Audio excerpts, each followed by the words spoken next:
وَلَكِنَّ الشَّيَاطِينَ كَفَرُوا يُعَلِّمُونَ النَّاسَ السِّحْرَ کہ جادو کفر ہے، اور حضرت سلیمان علیہ السلام سے یہ توقع نہیں کی جا سکتی ہے، بلکہ وہ شیاطین تھے جو کفر کیے چلے جا رہے تھے، اور وہ کفر کیا تھا کہ وہ لوگوں کو سحر سکھایا کرتے تھے۔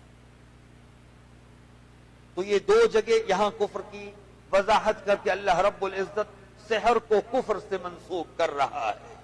کہ جادو یہ کفر ہے۔ اور پھر جب ہاروت اور ماروت دو فرشتوں کا ذکر کیا کہ ان کو بھی اللہ رب العزت نے بطور آزمائش اتارا تھا، اور وہ کسی کو یہ چیزیں نہیں سکھاتے تھے، یہاں تک کہ انہیں بتلا دیا کرتے تھے کہ انما نحن فتنۃ فلا تکفر، کہ ہم آزمائش ہیں، تم کفر میں مبتلا نہ ہو۔ تو میرے بھائیوں اور بزرگوں، اس سے یہ ہمیں پتہ چلا کہ جادو یہ کفر ہے، اور اس میں ہوتا کیا ہے، یعنی جادو کا جو یہ عمل ہے، اس میں جو سیکھنا چاہتا ہے اس تعلق سے، تو میرے بھائیوں اور بزرگوں، اس کی مختلف جو اقسام بیان کی جاتی ہیں، جو ہمارے علاقے میں جو مشہور رائج ہے جو سحر، اس میں شیاطین سے مدد لی جاتی ہے، اور اس میں جادوگر چلا کرتا ہے 20 دن کا، 40 دن کا، یا مختلف ایام کا،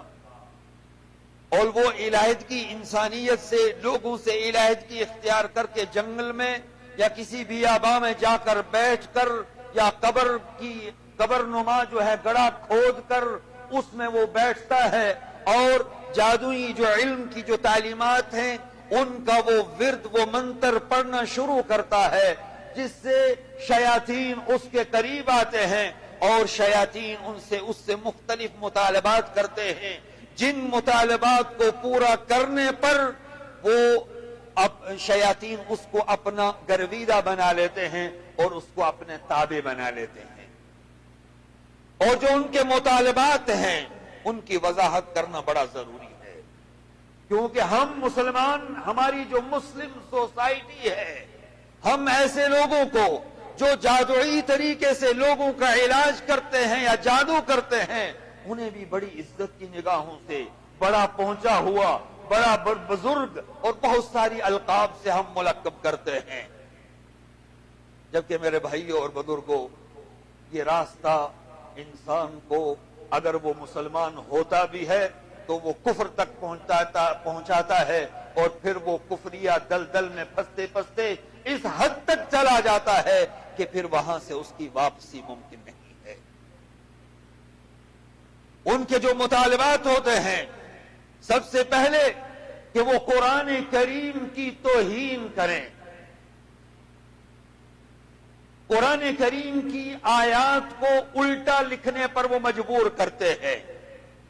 قرآن کریم کی آیات کو وہ ہندسوں میں تبدیل کر کے، جو حروف قرآن کریم کے جو حروف ہیں، آیات کے جو الفاظ ہیں، ان کو ہندسوں میں تبدیل کرنے پر وہ مجبور کرتے ہیں۔ پوری سورت، سورہ یاسین، سورہ بقرہ، اس کو وہ ہندسوں کے اندر بدل دیا جاتا ہے۔ قرآن کریم کی آیات کو پاؤں تلے روندنے پر اسے حکم دیا جاتا ہے شیاطین کی طرف سے۔ عورتوں کے گندے خون سے قرآن کریم کی آیات کو لکھنے کا حکم دیا جاتا ہے اس چلا کرنے والے کو، اور جب یہ سارا کچھ وہ کر بیٹھتا ہے، اور پھر خود وہ نجاست میں اسے رہنا پڑتا ہے، بلکہ یہاں تک شیاطین اس کو نجاست کھانے پر مجبور کرتے ہیں، اور وہ کھانا، وہ نجاست کھاتا